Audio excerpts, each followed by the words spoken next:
அசிங்கமா? என்ன சொல்ற? யாரு என்ன அசிங்கம் பண்ணாங்க? வேற யாரு? இந்த ஊர்ல செல்வாக்கா இருக்கிற உன் வீட்டு பொண்ணுதான். பெரிய அசிங்கத்தை பண்ணி வச்சிருக்கா, அதுவும் கோயில்ல வேற.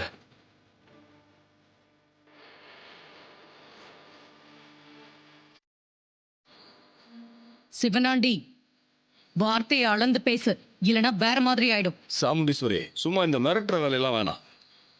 இந்த நேரத்துல இத்தனை பேரை கூட்டிட்டு உன் வீட்டு வாசல்ல நிக்கிறேன்னா சும்மா எல்லாம் நிக்கல. இதை பார், என்ன விஷயம்னு விளங்குற மாதிரி சொல்லு. சொல்றேன். உங்க பொண்ணு துர்காவும் அவ லவர் நவீனும் ஊரை விட்டு ஓடி போக முடிவு பண்ணி கோயில்ல போய் எக்கு தப்பா மாட்டிக்கிட்டாங்க.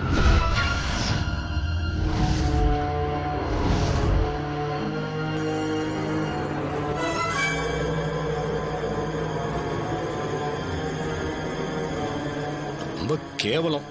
எல்லாம் ரொம்ப அசிங்கமாயிடுச்சு. கோயிலோட புனிதத்தன்மையை கெடுத்துட்டாங்க. சிவனாண்டி, என்ன பத்தி உனக்கு தெரியும். என் பொண்ணை பத்தி இல்லாததும் பொல்லாததும் பேசின அப்புறம் நான் மனுஷியாவே இருக்க மாட்டேன், சொல்லிட்டேன். நான் பொய்யெல்லாம் சொல்லல, நான் சொல்றது உண்மை. அதுக்கு உன்கிட்ட என்ன ஆதாரம் இருக்கு? ஆதாரத்தை ஏன் வெளியே தேடிட்டு இருக்க? உன் பொண்ணு உன் வீட்டுல இருக்காளான்னு உள்ள போய் பாரு. அவ இருந்தா நான் சொல்றது பொய்ன்னு ஆயிரும்ல. போங்க, எல்லாரும் போய் தேடுங்க. போய் பாக்குறேன். துர்கா, துர்கா, துர்கா, எங்க இருக்க நீ? வெளியே வா. துர்கா, துர்கா, காதுல விழுதா இல்லையா? துர்கா, துர்கா, ஏய், துர்கா. ஐயோ, சரி, வெளியே போய் பாருங்க எங்க இருக்கான்னு. போங்க.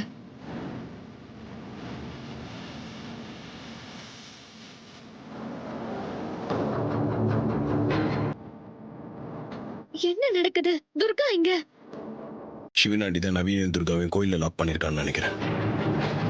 இல்லைன்னா இவ்வளவு ஸ்ட்ராங்கா வந்து அவன் பேச மாட்டான். ஆமா, அம்மாவை அசிங்கப்படுத்தணும் தான் இப்படி எல்லாம் பிளான் பண்ணிருக்கான்.